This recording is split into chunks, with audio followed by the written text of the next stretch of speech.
What's up, everyone? Wingnuts RC.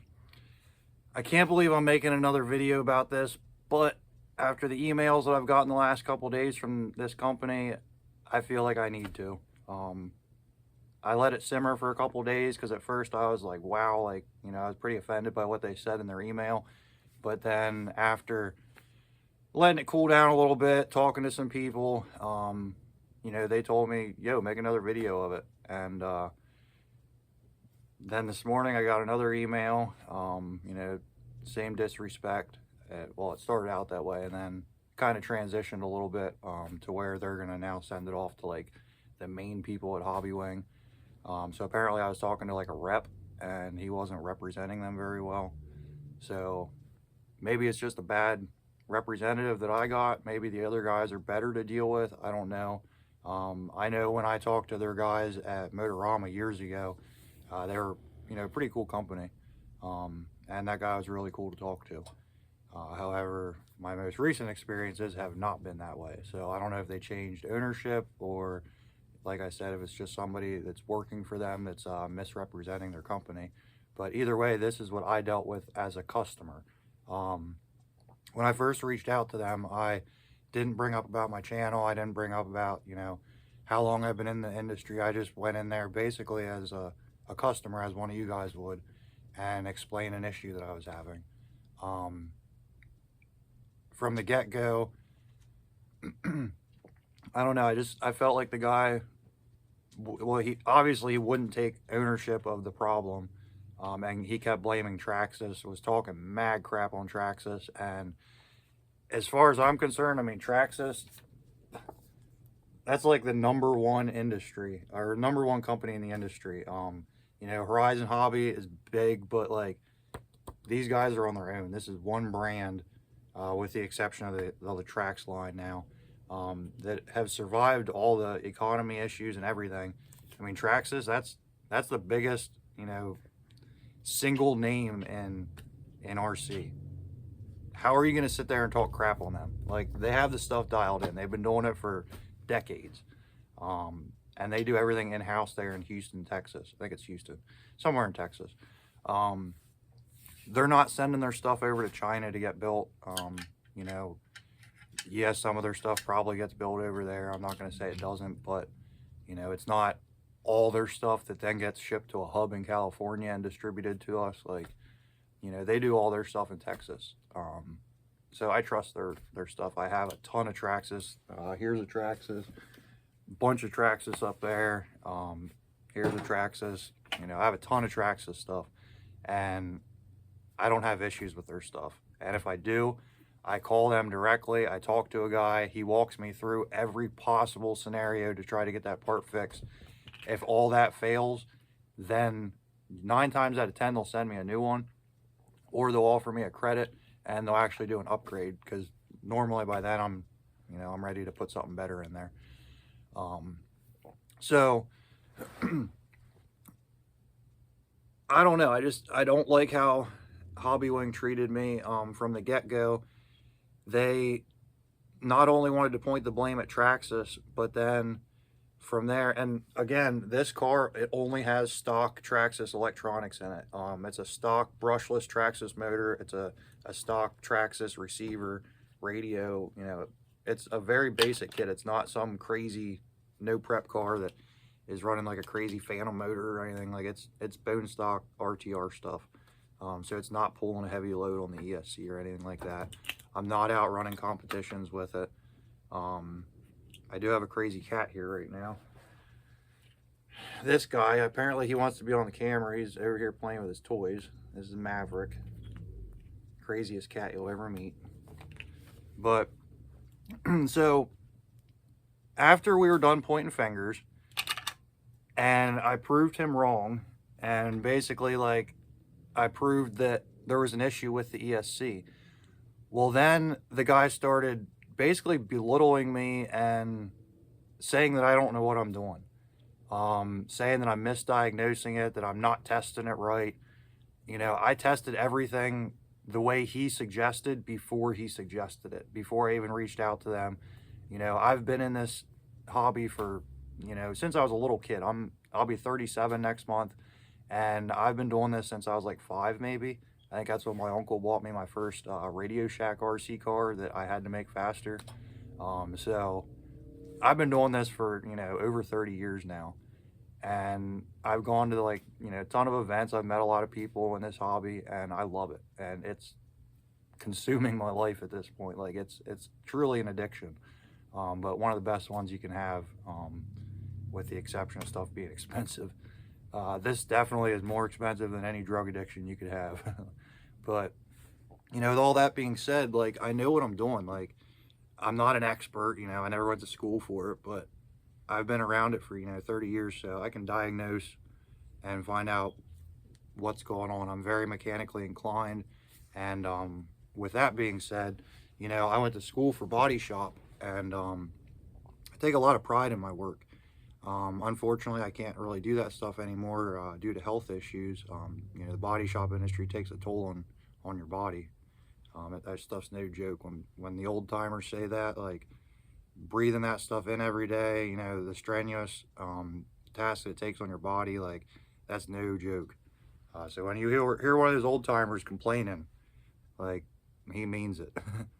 But I take a lot of pride in my work. So when this guy sits there and tells me I don't know what I'm doing with something that I've been obsessed with since I was a kid, that sucks. And it took a lot for me to bite my tongue and, just set my phone down before I responded to that email. It sucks that somebody that's so passionate about this hobby gets treated like that by, one of the biggest names out there in parts for these things. So basically, I mean, you can see right now, like just thinking about that, like it sucks the way they treated me. But I'm going to go over what's still going on with this ESC here. I tore it out of the car now and I put a castle in that, and the castle works great.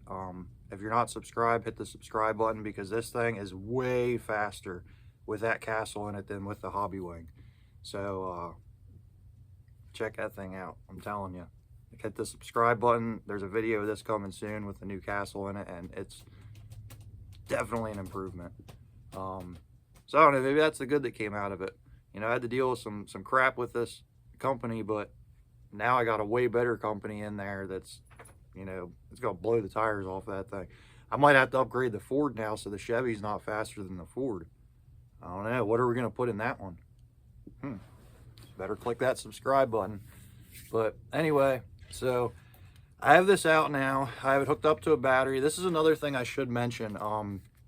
They won't offer a warranty on any of my hobbywing parts. Like I have a bunch of ESCs that have this issue and other issues, and they claim it abuse. If I put it in a rock crawler, it's considered abuse because it gets jarred around and wet and muddy and dirty and all that kind of stuff. That's an RC car. Like they get dirty unless they're an asphalt car, but they won't offer a warranty on this one either because it's a drag car. It's never been to a competition. I run this thing, it's still the original tires. I run it maybe once every couple months, and then it goes back on the shelf. This one here, I've been testing for Horizon Hobby. It's a promotional one that they sent me, along with this one here I got from them. And like, this is where they spend most of their time, unless I'm out testing them for like a battery or two, and then they go right back on the shelf. I've always ran this battery here in them. This is it's a 2S 5000 milliamp. That's a small battery. Like, that's not a lot of output. It's not a 3S or anything. This ESC is capable of, I think it's 3S, possibly even 4S. I think 3S is what this one maxes out at, but it's never had a 3S hook to it. It's always been one of these. I have 3 of these, and that's all I run on it. So even with it out of the car, nothing's hooked up to it, no motor, no receiver, so no other component could be affecting the issue. I have a battery. I've tried several different batteries. I even swapped the adapter, tried a different 2S battery that I had, and I knew it wouldn't be an issue, but just to prove them wrong or prove myself right, whatever you want to call it, I did that, and it's the same no matter what I do. So we're gonna go ahead and power it up. It goes to the red light. Don't put your finger in the fan. And then the double green flash. And if I had a motor hooked up to it, it would be emitting a crazy annoying beep right now. So that's what it is. Now, they said to push this button here for 3 seconds while it's turned on, and it would do a master reset of the ESC. So 1 Mississippi, 2 Mississippi, 3 Mississippi, 4 Mississippi, 5 Mississippi, 6 Mississippi, 7 Mississippi. It's not doing anything. Like, nothing. It's not going into the reset mode. It's not going into calibrate mode. It's not going into the program list. Nothing. Like, it's frozen in this setting or mode or whatever it's in right now. I don't know if it's a limp mode, if it got confused in between booting up and just got stuck there, or if I don't know. You can see there's no damage to this. This is how I took it out of the car. It is extremely clean, minus a little bit of dust on there. There's no damage. There's no wires messed up. It's just like I put it in a couple months ago. There's nothing that should be wrong with this. I sent them a video of me testing it. They then told me it needed tested before they could do anything. I sent them another video of me testing it. They sent me a list of things to test that were all tested in that video. So at this point I was getting real frustrated, and then after that is when they told me that well, I'm going to put that email, a screenshot of it, in this video at the end of it, so go check that out at the end. Make sure you read through it, and that'll explain a little bit of what's been going on. I'm not going to put the whole thread up there because, you know, they send a lot of the stuff over and over again, worded differently, which is another thing that's really annoying. Like, if I'm sitting there saying, like, don't, like, you know, that I've done this already, and, you know, I've checked that, and blah, blah, blah. Don't send me an email back saying the same exact thing that I just responded to, but worded differently. Like, that's not cool. Why would you do that? That's basically you running in circles because you know that you're wrong. But yeah, so I'm going to put that email on the end of this, read through that, and that'll show you a little bit of why I'm so upset. And just like I said, I'm only going to put, you know, 1 or 2 of the emails that they sent me. I'll probably put the one that was like really down in me kind of as a person, I felt, and had a lot of their arrogance in it. And then there's also going to be one that whenever this was all finally said and done, and then I explained to him that I had a channel and that I would be doing a review, and instead of like running me around the ring and trying to sell me a new one and trying to charge me to send it back and have them, you know, go through and diagnose it and fix it and put new parts in or whatever and pay for that out of my pocket. Like, they could have just sent me a new one. They could have just had me send this one back, checked it out. Okay, yep, we'll send you a new one out. Or knowing that I have a channel, they could have like sent me some stuff to check like some of the other companies do. I don't know. I could have tested it and been like, yo, this thing works really good. You guys should go buy this. And all you guys would be going out to the shop and buying a hobbywing.